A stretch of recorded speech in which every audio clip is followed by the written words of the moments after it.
सुखदेव भगवान जब इस प्रकार सुना रहे थे तो परीक्षित ने पूछा, ये तो बताइए गजेंद्र कौन था प्रभु, और भगवान इतने दिनों में क्यों आए? भाई 1 वर्ष बीत गया, युद्ध चलते चलते भगवान को क्या पहले खबर नहीं थी? किस कारण ये आकर के सियोनी में पड़ा? तो सुखदेव जी कहते हैं, परीक्षित ये गजेंद्र जो है ना, पूर्व जन्म में इंद्रद्युम्न नाम का एक राजा था। एक बार अगस्त मुनि ने देखा कि ये अपना राजपाट छोड़ करके, राज वेश छोड़ करके, तपस्वी का वेश धारण करके वन में तपस्या करने के लिए बैठ गया है। अगस्त मुनि को क्रोध आया, भाई एक राजा का कर्तव्य क्या होता है?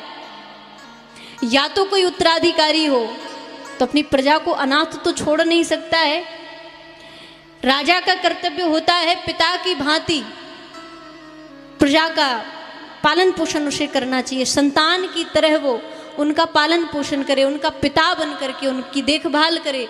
लेकिन ये राजा कैसा कि इसने प्रजा को ऐसे ही अनाथ छोड़ करके, और ये तपस्या करने के लिए बैठ गया है, अपने अधिकारों को छोड़ करके, अपने कर्तव्यों को छोड़कर यूं बैठा हुआ है।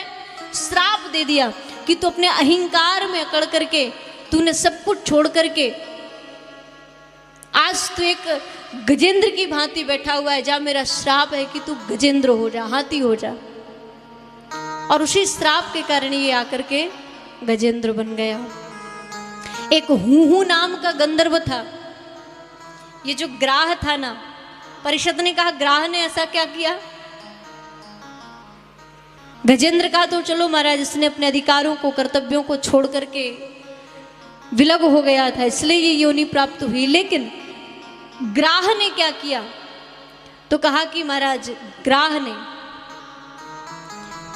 देवल नाम के एक ऋषि थे, एक बार ये स्नान कर रहे थे, सूर्य भगवान को अर्घ्य प्रदान कर रहे थे, और ये गया तो मनोरंजन करने के लिए ये जल में कूद करके, जल में छिप करके, नीचे नीचे जा करके और देवल मुनि का पैर पकड़ लिया।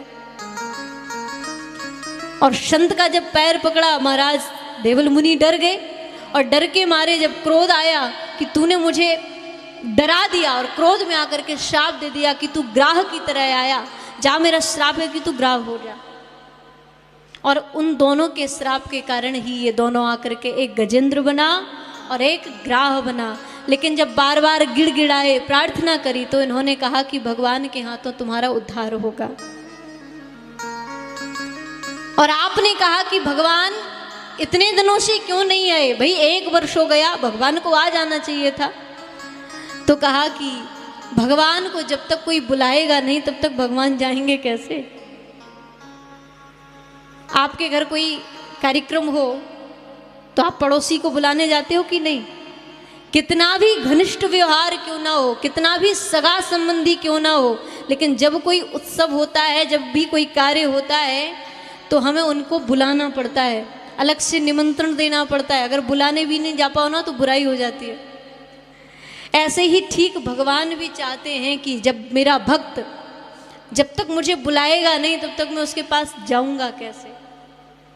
और जब गजेंद्र ने पुकारा, 1 वर्ष से पुकारा नहीं था, लेकिन जब पुकारा तो भगवान ने पलक झपकने का समय भी ना दिया, महाराज तुरंत पहुंच गए। कृपा करिए।